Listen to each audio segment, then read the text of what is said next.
فأنا ناصح لإخواني بالصدع بالحق تبيض وجوههم. السكوت في مسألة الحزبية يضرها، فاصدع بما تؤمر وأعرض عن المشركين. سلامي على دماج ورجالها والشيخ يحيى ودار العلم يا سعد بانيها.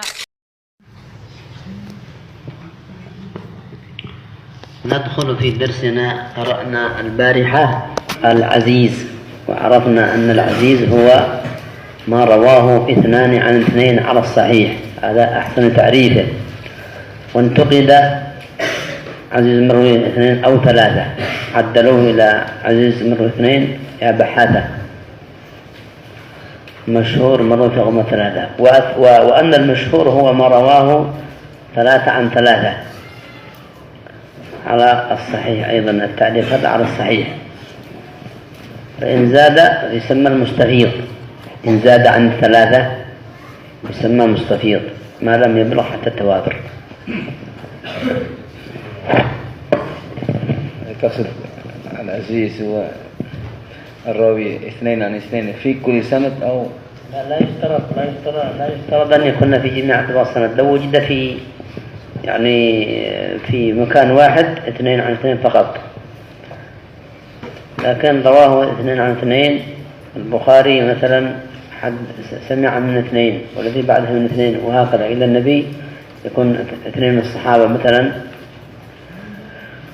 ولو كان في طبقة واحدة 2 عن 2 فقط وزاد على في بعض الطبقات أكثر من 2 يكون عزيزا أيضا، لا يشترط يعني. Baik, bismillahirrahmanirrahim. Sebagai kemarin telah kita bahas ya tentang masalah aziz dan masyhur. Riwayat aziz, riwayat 2 orang rawi dari 2 orang rawi, maksudnya bukan berarti harus berurutan 2 enggak. Kan tapi maksudnya adalah walaupun dalam tabaqat sanad ada yang 3, akan tapi tidak kurang rawinya dari 2 maksudnya. Tidak kurang dalam setiap tabaqah rawinya dari 2 orang, maka disebut aziz. Kalau dalam setiap tabaqat sanad tidak kurang dari 3, maka menjadi masyhur hadis tersebut. Jika lebih dari itu menjadi mustafid, yaitu di atas masyhur tapi di bawah mutawatir. Qala Nadim rahimahullah ta'ala mu'an'anun ka'an sa'idi an karam.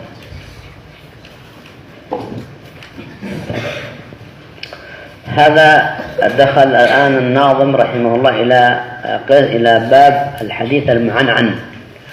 والحديث المعنعن هو الذي يأتي في رجاله، في سند رجاله عن كله فلان عن فلان عن فلان عن فلان، هذا يسمى المعنعن. يسمى المعنعن لأنه كله السند كله عن فلان عن فلان عن فلان. وهذا المعنعن يكون مقبولا بشروط. الشرط الأول أن يكون الرواه عدول، يعني العدالة.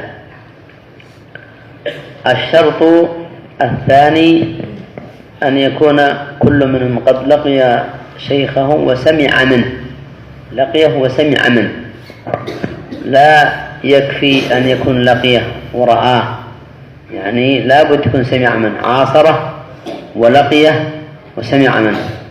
إذا قلنا أن يكون قد سمع منه هذا يشمل أنه عاصر وأنه لقيه.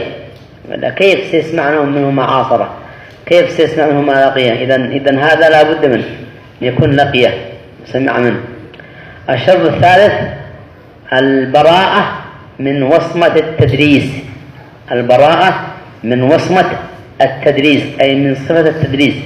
فإذا كان هذا الراوي مدلسا فلا يقبل حديثه لأنه قد يسقط ضعيفا، وإذا كان ضعيفا فلا يقبل من باب أولى، وإذا كان لم يلقه فهذا من باب أولى.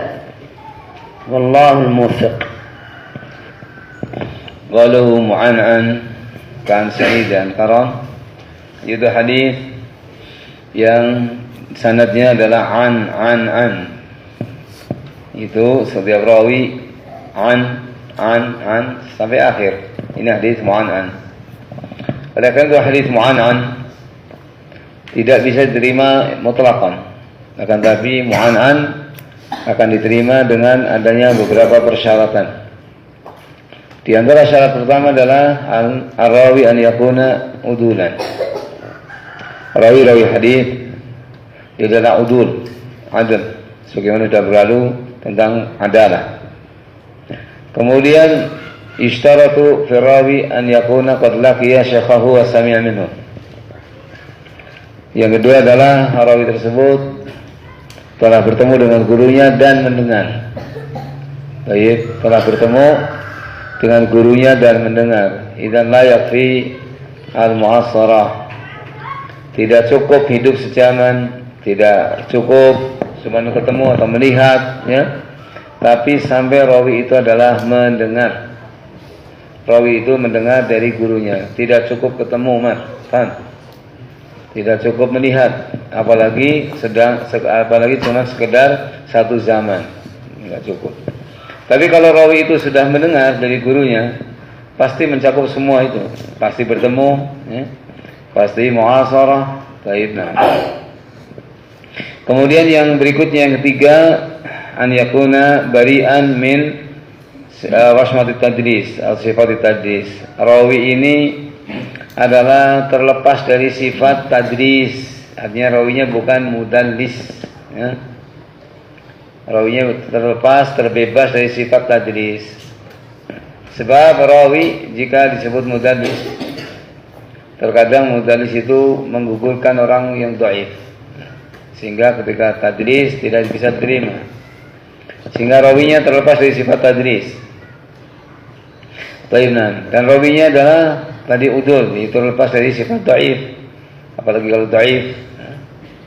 Min babin aula, sudah mudallis dhaif lagi, tambah parah. Sehingga diterimanya itu dengan tiga persyaratan tadi, an yakuna udulan, an yakuna qad sami'a min syaykhahu, an yakuna rawi sami'a min syakhahu, min syakhihi. Al-thalith, kemudian yang tiga adalah terbebas dari sifat at-tadlis.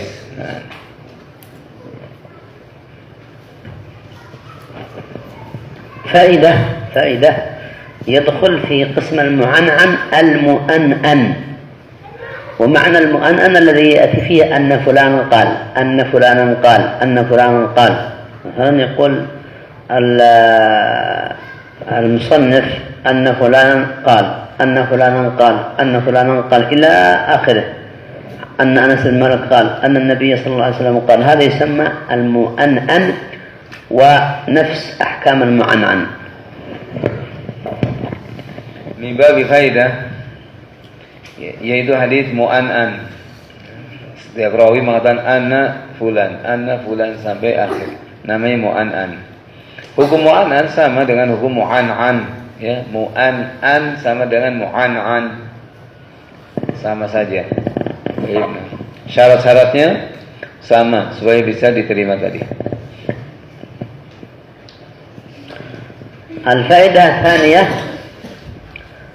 رجح صحيح البخاري على صحيح مسلم لأنه اشترط في الراوي أن يكون سمع منه بمعنى لقيه وسمع منه.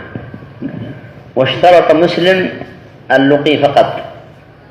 مثلا لو التقيا في مسجد، صليا في مسجد، التقيا في مكة، التقيا في مكان ولم يتم السماع، فلهذا رجح البخاري على مسلم لأنه اشترط مع المعاصرة والإمكان اللقي السماع، ولم يشترط الإمام مسلم السماع، اشترط إمكان اللقاء فقط.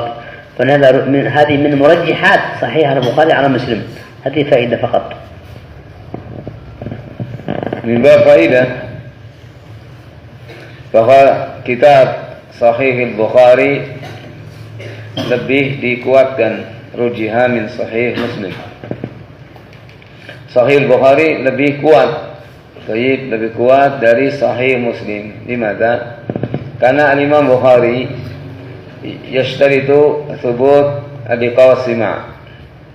Karena Imam Bukhari memberikan persyaratan bahwa setiap rawi itu adalah bertemu dan mendengar dari gurunya. Adapun Imam Muslim yaitu menetapkan mujarad thubut liqa aduqi. Adapun Imam Muslim adalah yang penting sudah pernah berjumpa, tidak mesti harus mendengar, yang penting sudah ketemu rawi dan gurunya bisa cukup. Makanya syarat Imam Bukhari lebih ketat dan lebih kuat karena darurat dari adanya simak dari gurunya. Makanya Sahih Bukhari lebih kuat dan lebih sahih. ندخل اللي بعده. قال الناظم رحمه الله تعالى ومبهم ما فيه راو لم يسم. قوله ومبهم ما فيه راو لم يسم. المبهم أن يأتي في السند رجل مبهم كأن يقول حدثنا فلان عن فلان عن رجل. هذا الآن مبهم. هذا المبهم لا يعرف هذا المبهم، ما يعرف من هو. أو عن امرأة، هذا يسمى مبهم. ومبهم ما فيه راو لم يسم. وهذا المبهم ينقسم إلى قسمين: مبهم في السند ومبهم في المتن. فإن كان في السند فهذا الذي يضر، لأنه يكون مجهولا لا تعرف عدالته، ومن ثم يحكم على الحديث الذي فيه مبهم بالضعف، يقال لأن فيه رجل مجهول، وهذا المجهول لا يعلم أهو ثقة أم ضعيف أم كذاب فلهذا ردوا حديثه. المبهم يرد حديثه. القسم الثاني المبهم في المتن، وهذا لا يضر، كأن يقول أن رجلا قال يا رسول الله، لا يضر جهالة الصحابي هذا، أن رجلا قال يا رسول الله، أن امرأة قالت يا رسول الله، لا يضر كون هذه الجهالة. إلا أنه يستفاد من هذا فائدة، قضية المجهول في المتن في الأحكام الشرعية. إذا تعارض حديث مع حديث في الأحكام فينظر هذا الذي هو مجهول متى أسلم ومتى، هل الإسلام متقدم أو متأخر. إذا كان هناك حكم متعارض يعرف الناسخ والمنسوخ. لكن الخلاصة أن المبهم هو يكون في السند ويكون في المتن. Kemudian yang berikutnya adalah hadis mubham. Al-mubham fi rawin lam yusam. Mubham itu sebuah hadis yang dalam sanadnya ada rawi yang tidak disebut namanya. Contohnya rawi matan hadatsani rajulun. Man rajul? Ma yudra. Hadatsani rajulun. Rajulun siapa rajulun? Tidak diketahui namanya. Maka ini disebut mubham. Al-mubham ada dua, mubham fi sanad wa mubham fil matan. Al-mubham fi sanad idza kana duna sahab. Ya, dari yuhkam al-ta'if idza kana maduna sahab. Nah. Mubham fi sanad selain sahabat, ya. Selain sahabat maka yuhkam alaihi bid'ah. Mubham dalam sanad yang penting selain sahabat berarti dihukumi dhaif. Karena mubham tidak diketahui siapa dia. Baik itu imra'ah atau rajul sama aja. Kalau mubham maka dihukumi dhaif. Ini ketika mubham di sanad duna sahabat. Yang kedua adalah mubham fil matan. Mubham fil matan. Baik, ana rajulan qala ya Rasulullah. Sa'ala rajulun ya Rasulullah. Enggak ada muskilah. Kan ini adalah mubham di dalam al-matan, sehingga mubham dalam matan tidak membahayakan.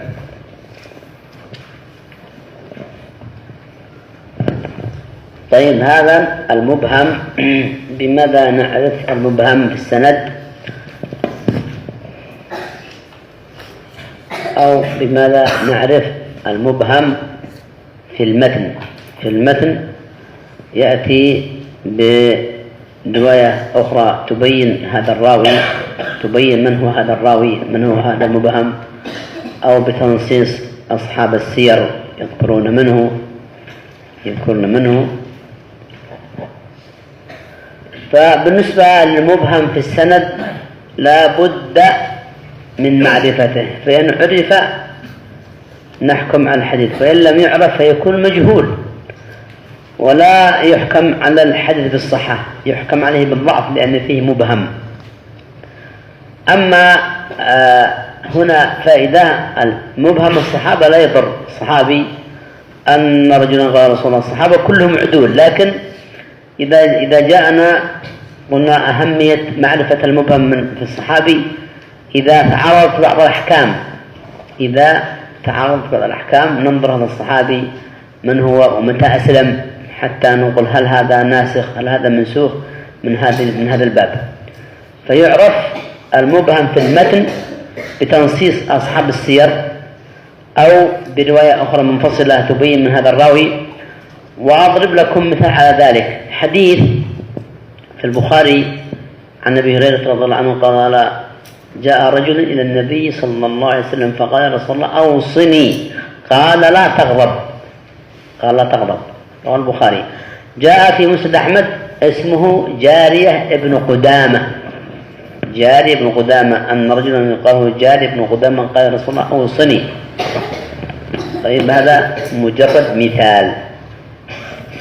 Kemudian bagaimana cara mengetahui mubham? Artinya bagaimana cara mengetahui orang yang mubham? Mubham di sanad.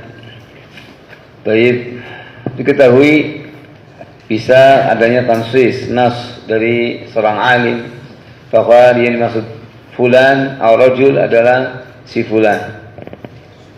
Atau juga datang suatu riwayat yang lain dalam sanad yang lain menjelaskan bahwa rajul si fulan. Baiklah. Maka jika tidak diketahui, tidak ada nas, maka dalam sanad disebut rajulun mubham. Hadis ini, sanad ini dihukumi dhaif karena dijahalati dari rawi. Karena jahalah, tidak diketahui siapa rawi ini. Bahkan mubham, maka dihukumi dhaif. Adapun mubham fil matan, demikian juga mubham fil matan tu'raf atau yu'raf bi riwayat ukhra. Bisa diketahui dengan adanya riwayat yang lain. Ja'a al-Bukhari ja'a rajulun faqala ya Rasulullah awsini. Qala rajulun atau ya rajulun qala ya Rasulullah awsini. Rajul ya Rasulullah perintah saya wasiat. Ini rajul mubham. Cuma datang dalam Musnad Ahmad bahwa ini Rasulullah adalah Jariyah ibnu Qudamah. Jariyah ibnu Qudamah, dia yang bertanya kepada Nabi sallallahu alaihi wasallam dan minta wasiat la taghdab. Baiklah. Sehingga demikian diketahui. Kemudian faedah mengetahui tentang mubham di antaranya idza ta'arada hadisan. Jika terjadi ta'arud itu saling tanaqud, bertentangan dalam satu hukum, maka mengetahui mubham bisa diketahui karena faedahnya adalah kapan dia masuk Islam, apakah lebih dahulu atau lebih lebih terbelakang. Baik, dalam masuk Islam, sehingga akan diketahui antara nasikh dan mansukh ketika memang tidak bisa al-jamu bainahuma. Baik, nah. فائدة الفرق بين المبهم انظر بالميم مبهم والمهمل. المبهم مثل عن رجل عن امرأة، هذا مبهم. والمهمل مثل عن محمد، ولا يعرف من هو، من محمد، من حدثنا فلان عن فلان عن محمد، هذا مهمل. فهذا محمد إن عرف وبحث عنه وعثروا عليه فهذا ينظر إلى حاله، وإن لم يعرف فيكون مجهول لأنه ما عرف. لكن هذه فائدة الفرق بين المبهم والمهمل. Kemudian faedah yang berikutnya perbedaan antara mubham mubham bil mim, muhmal bil lam, ya. Kalau mubham tadi hadatsana rajulun atau hadatsani imra'atun, ini namanya mubham. Ini namanya mubham. Kalau rajul, imra'ah, mubham. Tapi kalau muhmal, hadatsani Muhammadun. Ini man Muhammad, enggak ada nasabnya, enggak ada ibnnya, enggak ada nasabnya dan sebagainya. Tapi hadatsani Muhammadun. Ini muhmal namanya. Namanya muhmal. Al-kullu syai' muhmal yuqam anhu muda'id.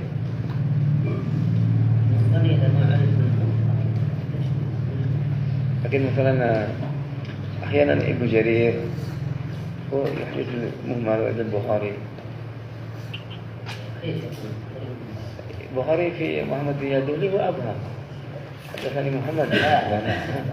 هذا الآن أصبح معروفا، يعني أصبح قاعدة عند المحدثين، قاعدة معروف، إذا قال البخاري حدثنا محمد وسكت فهو الدهلي، لأن حصل بينهم رجال بالصحيحين معروفة.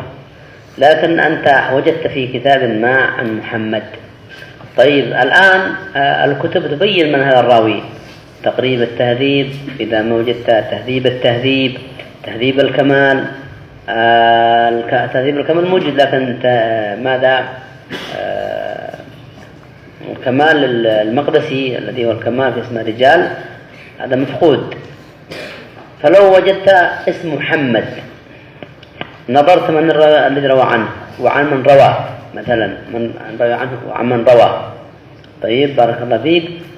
ثم وجدت في التغريب كثير بنفس الاسم وفي نفس الطبقة، وهذا روى عن هؤلاء وصار فيه جهالة. أما الآن تستطيع أن تعرف من هو هذا محمد، إنما هذا مثال فقط. بارك الله فيك. وإن شاء الله ذكرني إن شاء الله، أنا عندي نية حازم أنه في أواخر البيقونية أذكر للإخوة درسا سريعا في البحث، كيفية البحث في كتب الحديث، كيفية البحث، ما يعني يكتب كذا، ما يعني يكتب أين ترجع، بحيث إن شاء الله أن الطلاب يخرجون بفائدة ثمرة طيبة. يخرج الطالب يستطيع أن يبحث عن الرواة ويحكم عن الحديث إن شاء الله تعالى. Baik. Pada asalnya demikian, jika ketika dia dalam sanadnya mubham, ketika tidak diketahui sama sekali dia dan sebagainya, maka pada dasarnya dia dihukumi sanad ini dhaif karena mubham. Baik, kecuali jika ma'ruf seperti dalam rijal sahihain, hadatsani Muhammadun, Bukhari abhama ketika Muhammadun, tapi para ulama menjelaskan bahwa maksudnya adalah Az-Zuhri, ada Muhammad Az-Zuhri. Karena apa? Karena hasala bainahu wa baina syai' abhama. Baik.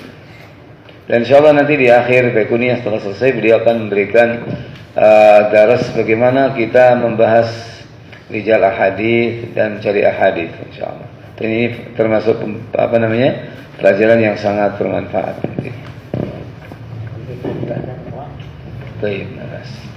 Qala rahimahullah ta'ala wa kullu ma qalat rijaluhu ala wa didduhu dzaka alladhi qad nazala.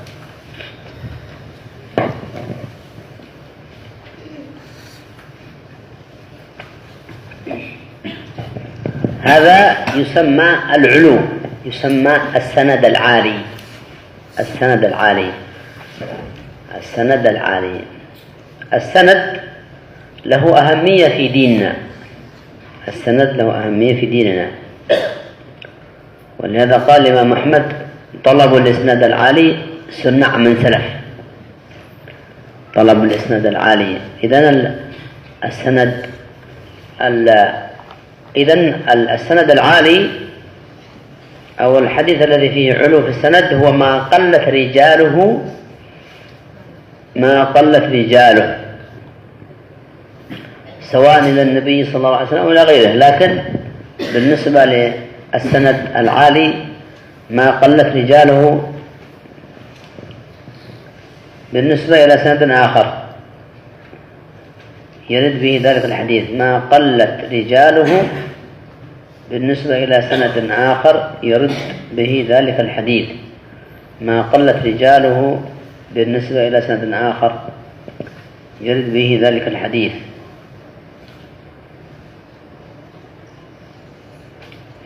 مثلا لو أننا وجدنا حديثا في البخاري حدثنا فلان عن فلان عن فلان عن فلان عن فلان، هؤلاء 5، عن فلان عن فلان 7، عن فلان 8، عن فلان 9، عن النبي صلى الله عليه وسلم هذا 10 في حديث معين. جاءنا سند آخر حدثنا فلان عن فلان عن فلان عن فلان 4 عن النبي 5.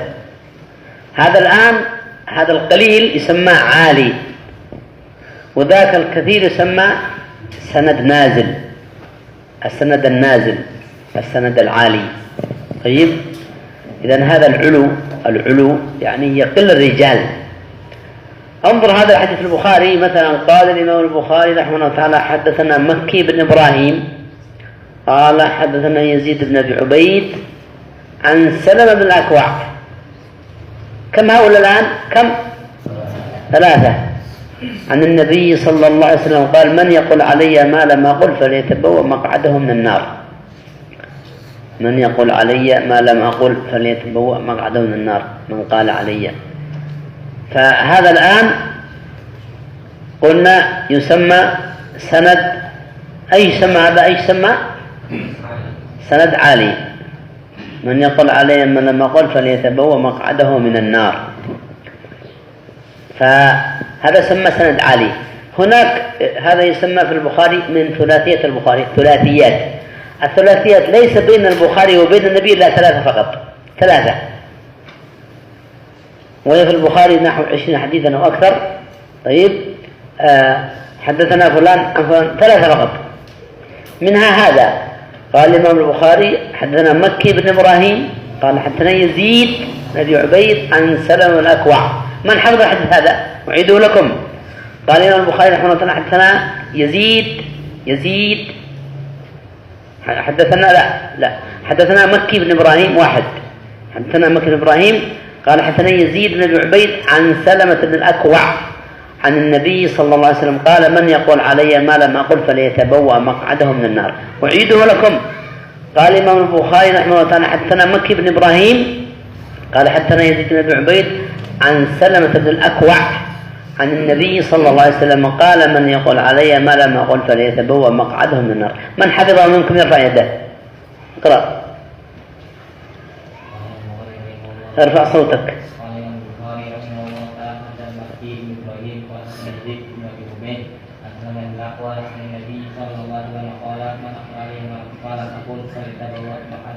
من حفظ هذا الحديث فليرفع يده. تفضل. قال الإمام البخاري رحمه الله تعالى حدثنا مكي بن إبراهيم قال حدثنا يزيد بن أبي عبيد عن سلمة بن الأكوع عن النبي صلى الله عليه وسلم قال من يقول علي ما لم أقل فليتبوأ مقعده من النار. عندك؟ اقرأ أنت. أول أنت حفظت الحديث رفعت يدك.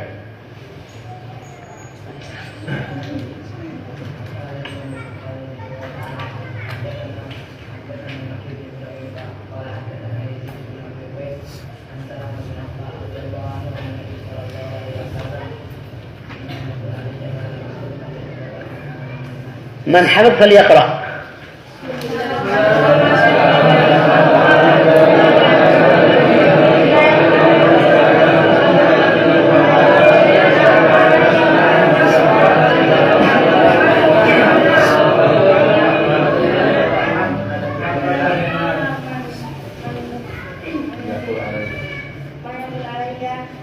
ما لم أقل.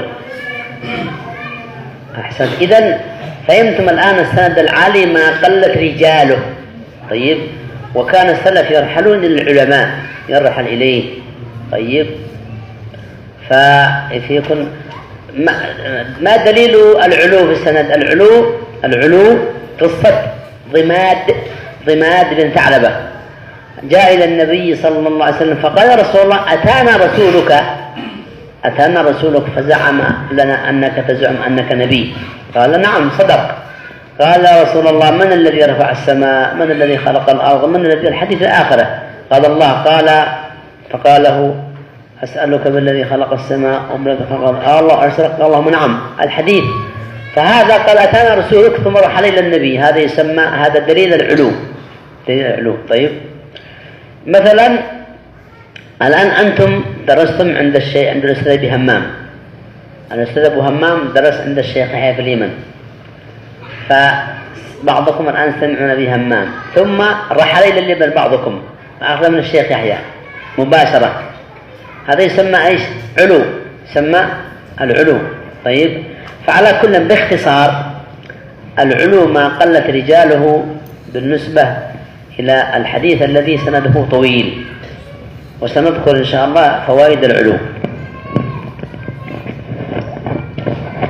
Kemudian qaulu nazim rahmatullah wa kullu ma qalat rijalu ala wa zidu dzaka alladhi qad nazala. Pada bait ini adalah adanya hadis al-ali, sanadul ali maksudnya, dan sanad nazil. Sanad ali ulu, sanad yang tinggi, maqalat rijalu, sanad yang rijalnya sedikit. Sanad yang rijalnya sedikit dibandingkan sanad yang lain pada hadis yang sama. Hadis sama, cuman yang satu rijalnya sedikit, yang satu rijalnya banyak. Ini namanya antara ulu dan nuzul atau ali dan nazil. Kemudian talabul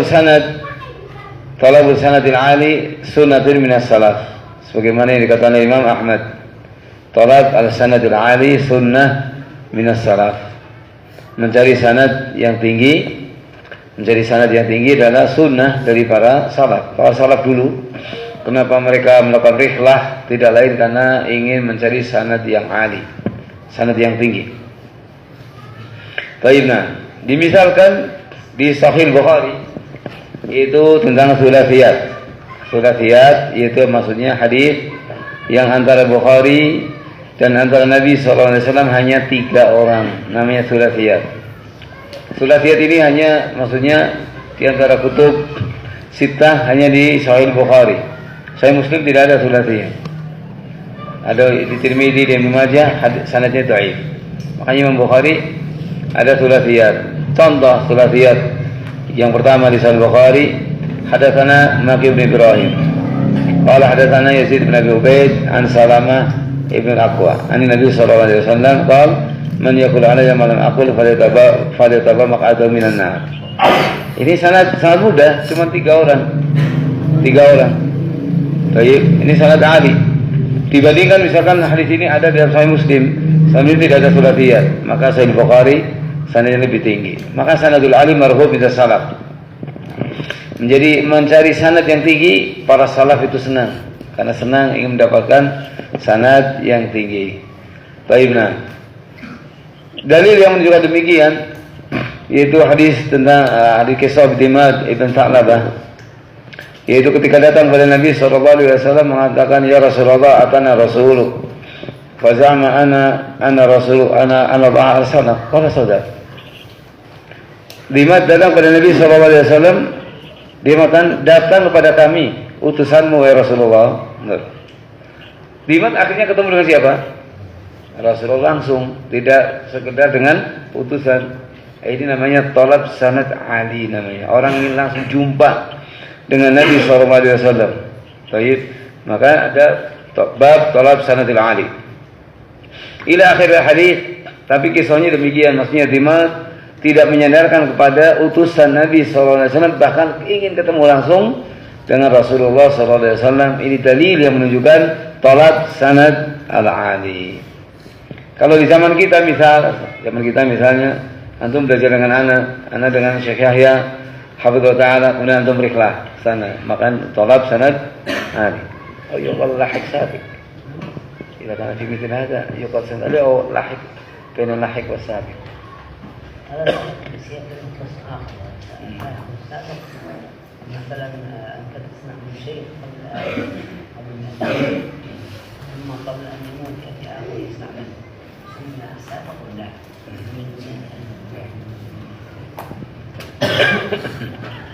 Baik, nah.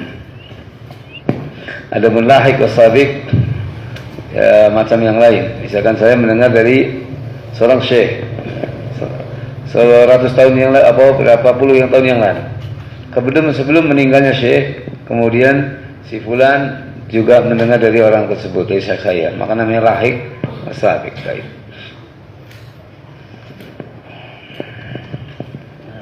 طيب قبل أن ننتهي من الدرس نذكر هذه الفائدة، يعني وهي أن العلو علو مطلق إلى النبي صلى الله عليه وسلم، أو علو إلى أحد الأئمة الحديث كالإمام أحمد الإمام الشافعي، هذا الثاني. الثالث العلو إلى رواية الصحيحين، العلو إلى رواية الصحيحين. الرابع العلو المستفاد من تقدم وفاة الراوي، مثلا شخص سمع من الشيخ قبل أن يموت مثلا في بداية أمره، وجاء آخر سمع منه في آخر أي حياته، فذاك علو بالنسبة للسماع، سمع منه قديما. الأخير العلو المستفاد من تقدم السماع، يعني الآن علو مستفاد من تقدم وفاة الراوي، الأخير علو مستفاد من تقدم السماع. على كل هذا باختصار يعني. الآن إذا مثلا نحن وأنتم مثلا في تفسير ابن كثير، طيب مثلا جاء شخص آخر يقرأ في تفسير أحد المعاصرين، إذن ذاك الذي يقرأ في تفسير ابن كثير هذا يأخذ بعلو، لأن هذا المعاصر هو ربما أخذ من ابن كثير وأخذ من المتقدمين، فإذا أنت خذ بعلو خذ من ابن كثير. أو مثلا لو نقرأ الآن في كتاب شخص معاصر من المعاصرين، مثلا على سبيل المثال نقرأ أحاديث من البخاري لشخص معاصر، نقول إذا خذها من البخاري مباشرة، هذا يكون علوا أيضا. هذا مجرد فائدة، نكتفي إن شاء الله بهذا. Kemudian di akhir dari sini bahwasanya lebih faedah al-ulu, ini dikatakan ulu al-mutlaq. Ulu al-mutlaq itu ulu yang sampai ke Nabi SAW dengan sanad yang rijal sanad yang sedikit. Kemudian yang kedua ulu an-nisbi. Ulu tapi nisbi, maksudnya ulu kepada imam tertentu. Sanad menjadi ali sampai ke Imam Ahmad, sampai Imam Syafi'i atau sampai ke Imam Malik, ini ulu an-nisbi. Kemudian juga ada ulu yaitu litaqaddum as-sama'. Ulu taqaddum as-sama', yaitu seorang rawi mendengar lebih duluan daripada rawi yang lain, namanya ulu sama'. Atau ulu litaqaddum rawi. Ulu litaqaddum ar-rawi, rawi ini lebih dahuluan. Seperti dicontohkan orang membaca tafsir Ibnu Katsir dengan baca tafsir tulisan ulama terkini masa zaman kita. Kalau kamu baca tafsir Ibnu Katsir, ini taqaddum rawi, beliau lebih duluan dibandingkan dengan orang sekarang, maka ambil mana yang lebih dulu. Itu demikian.